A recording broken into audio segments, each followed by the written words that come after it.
عندي سؤال يا جماعة، هي الجونة دي بقت ساحة حرب بس عشان الفساتين وإن الناس تقعد تقلع أكتر؟ كل سنة نفس الفيلم. مهرجان الجونة يبتدي والناس تنسى السينما وتبدأ تتفرج على عرض الأزياء المفتوحة. يعني بص، مفتوحة من فوق لتحت، ما تفهمش فيه إيه. هل ده كده فن راقي؟ طب يا عم، راقي على فين؟ ده راقي خالص بصراحة يعني.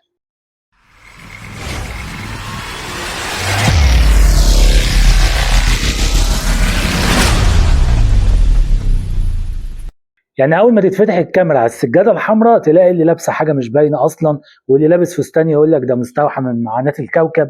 واللي طب يعني معاناه ايه يا عم؟ ده احنا اللي بنعاني والله العظيم. يعني بص انت، فستان لابساه ومفتوح من اول الارض لحد مش عارفه فين، ويعني واحده لابسه ترتر، وواحده فاتحه لي من فوق لتحت، وواحده فاتحه لي من هنا. يعني حاجه ملهاش معنى ولا ليها شكل. هو مجرد بس احنا ايه، بنعمل ترندات عري، بس احنا يعني جايين عشان نقلع، مش اكتر ولا اقل. يعني مصيبه بقى انك انت تفتح التيك توك تلاقي بنت عامله فيديو بترقص او لابسه لبس مش محتشم، زي البنات البنتين كده اللي كانوا في التوك توك لابسين مش عارفه فستان وتوب مش عارفه ايه، يتقبض عليهم بتهمه خدش الحياه العام او خدش حياه الاسره. طب تعالى يا عم بص على مهرجان الجونه، تعالى يا عم شوف حفلات الساحل، تعالى شوف اللي مش عارفه ايه. ما هو ده لبس افظع كمان ولبس انيل، ولا عشان دول بتوع ايجيبت والتانيين بتوع مصر؟ يعني انا مش عايز حد يتقبض عليه ماشي، انا بس عايز افهم ايه هي قيم الاسره المصريه. يعني هل ده بيخدش الحياء؟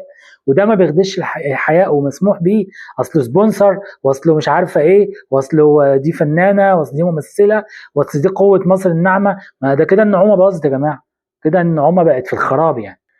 طبعا بقى يطلعوا الناس يقول لك ايه ده، احنا بنصدر ايه صوره مصر الحلوه ومصر جميله. اه ماشي، بس هي الصوره في الوراك، الصوره في الفخاد، الصوره في السيقان. فين يا عم الفن؟ فين السيما؟ فين الابداع؟ هو كله دلوقتي ازاي تقلع اكتر، لكن حتى التمثيل مفيش تمثيل. انتوا جايين تقلعوا فقط، لكن تمثيل بلح. طبعا انا مش ضد الفن ولا ضد الجمال وماليش دعوه بصراحه، يعني انا مش من هواة السينما ولا بتاع ده يعني. بس بقى ايه، يعني الواحد كره المعايير المزدوجه يعني. ما هو يعني ما تبقى بنت بسيطه ملهاش ظهر على التيك توك تتحاكم، واللي في الجونه يخشوا يقلعوا قلع ايه يعني؟ ايه فظيع، رغم ان في فنانات محترمين يعني، زي بنت كرم مطاوع كده. دي ايه يعني، حنان مطاوع ست محترمه زي ما انت شفتوا، كانت لبسها كويس ولبس محترم.